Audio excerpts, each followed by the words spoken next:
Hello students, हम पढ़ रहे थे कि तुगलक वंश के कमज़ोर होते समय जो प्रांतीय राज्यों का उद्भव हो रहा था उसके बारे में पढ़ रहे थे कि कैसे कर करके एक एक राज्य जो है दिल्ली की केंद्रीय सत्ता से अलग हो रहे थे। तो इसमें हमने बात की बंगाल के बारे में, गुजरात के बारे में, मालवा के बारे में, खानदेश जो महाराष्ट्र में है उसके बारे में, कश्मीर के बारे में, जौनपुर जो यूपी में है, सिंध और मुल्तान जो वर्तमान पाकिस्तान में है। इन स्टेट तक की हमने बात की कि ये केंद्रीय सत्ता के कमज़ोर होने पर किस प्रकार से ये स्वतंत्र हुए। इस पर दिल्ली के कुछ राज्य ऐसे जिन पर दिल्ली ने आक्रमण किया, दिल्ली के सुल्तानों ने, लेकिन जीत नहीं पाए। और किसी ने कुछ समय के लिए जीता, फिर वो ज़्यादा समय तक अधीन नहीं रहे। जैसे अगले हम बात करते हैं मेवाड़, राजस्थान का सबसे प्रसिद्ध जो है सबसे महत्वपूर्ण राजघराना मेवाड़।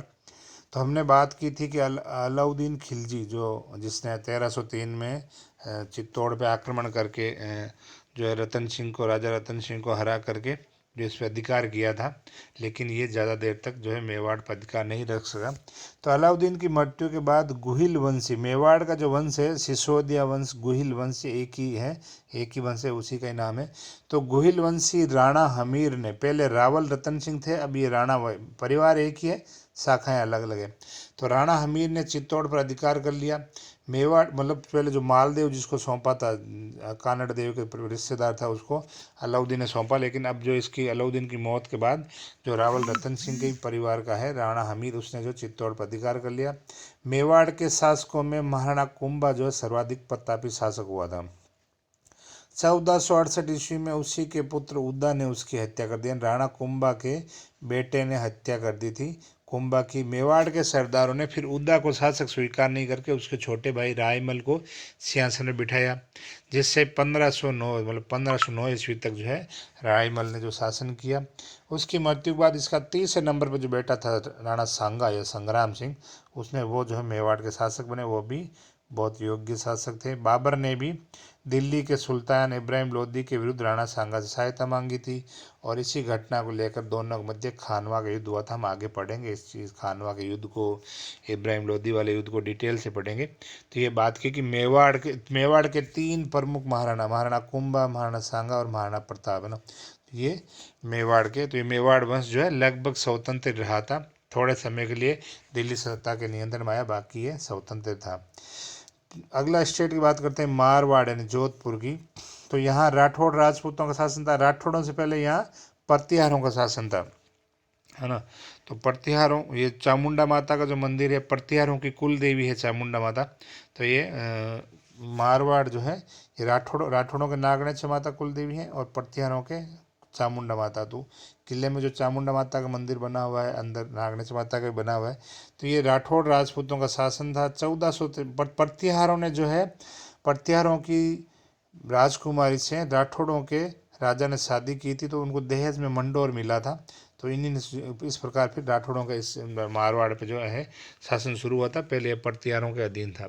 फाइनल ईयर में जो है सेकंड पेपर में हम पढ़ेंगे राजस्थान का इतिहास, वहाँ पर इसकी डिटेल से चर्चा करेंगे।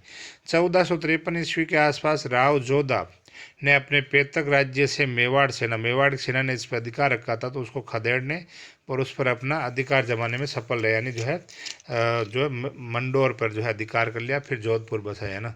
तो मंडोर पर अधिकार करने में सफल रहे। 1459 में जोधा ने जोधपुर के प्रसिद्ध दुर्ग की नींव डाली, यानी मेहरानगढ़ दुर्ग की नींव डाली, और पहाड़ी की तलहटी में, यानी इस पहाड़ी के नीचे, चिड़िया टूक पहाड़ी बोलते हैं इसको, तो तलहटी में जोधपुर नगर बसाया। बाद में यही जोधपुर नगर मारवाड़ का जो है राज्य की राजधानी बन गया। पहले मंडोर था, अब जो जोधपुर बन गया। राव जोधा के एक पुत्र बीकाजी थे, उन्होंने जो अलग राज्य बीकानेर की स्थापना कर दी।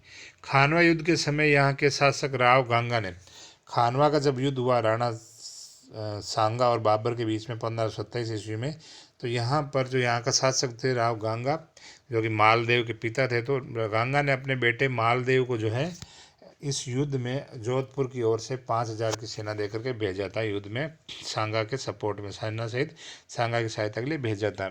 बात करते हैं अगला स्टेट आमेर यानी जयपुर जो वर्तमान का।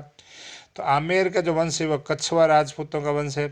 12वीं सदी में दुले राय इसी वंश के राजा थे। उनके नामक योद्धा ने के वंशज, इन्हीं दुले राय के वंशज कोकिल देव ने मीणाओं को हरा करके, आमेर पर मीणाओं का शासन था, तो मीणाओं को हरा करके आमेर पर अपना अधिकार जमाया और इसी नगर को अपनी राजधानी बनाया।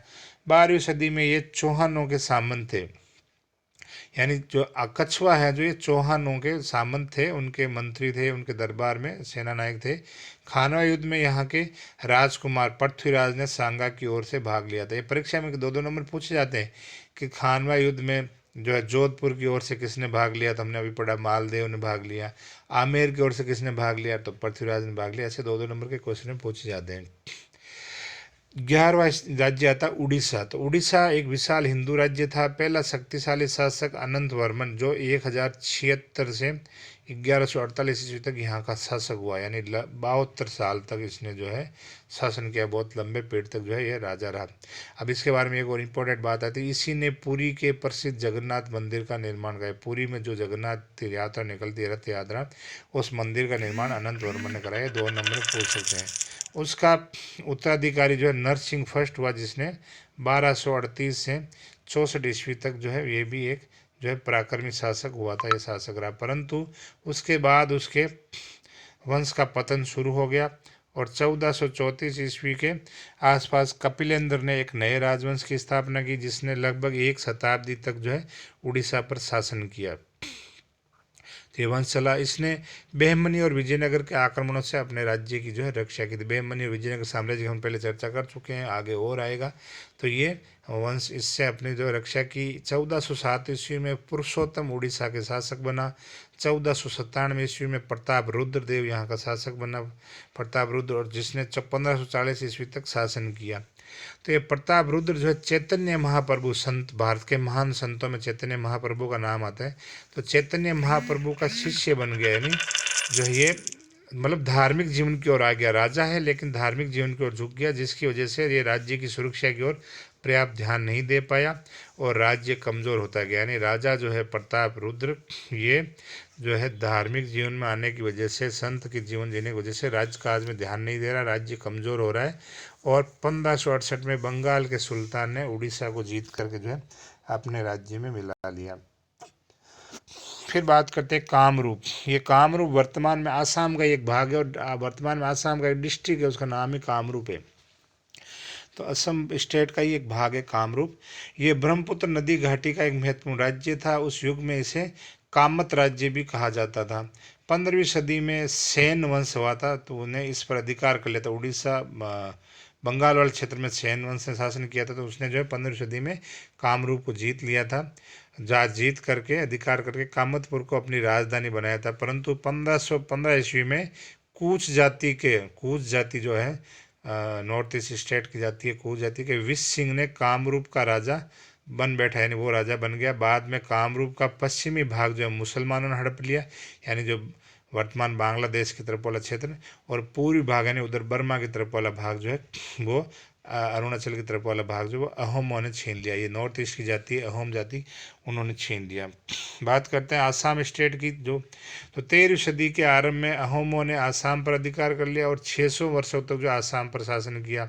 बाद में बंगाल के सुल्तानों ने यहाँ आक्रमण किए, परंतु अहोमों ने अपनी शूरवीरता से अपनी स्वतंत्रता कायम रखी। यानी अहोम राजा बड़े योग्य थे, शूरवीर थे, तो बंगाल के सुल्तानों का आक्रमणों का जवाब देते हुए अपनी स्वतंत्रता कायम रखी थी। अगला स्टेट आता है विजयनगर और बहमनी साम्राज्य, जिसकी हमने चर्चा कर रखी है। विजयनगर को हमने डिटेल से पढ़ लिया। तो फिर बात करते हैं कि ये जो प्रांतीय राज्य स्वतंत्र हुए। सुल्तान मोहम्मद तुगलक के शासनकाल में 1347 ईस्वी में हसन गंगू ने, परीक्षा में पूछा जाता है कि बहमनी राज्य की स्थापना कब और किसने की, तो 1347 ईस्वी में। किस समय हुई, तो मोहम्मद तुगलक के समय में 1347 में। हसन कांगू या गंगू बोलते हैं। ये बेहमन शाह की उपाधि के साथ जो है नए राज्य की स्थापना इसने की थी।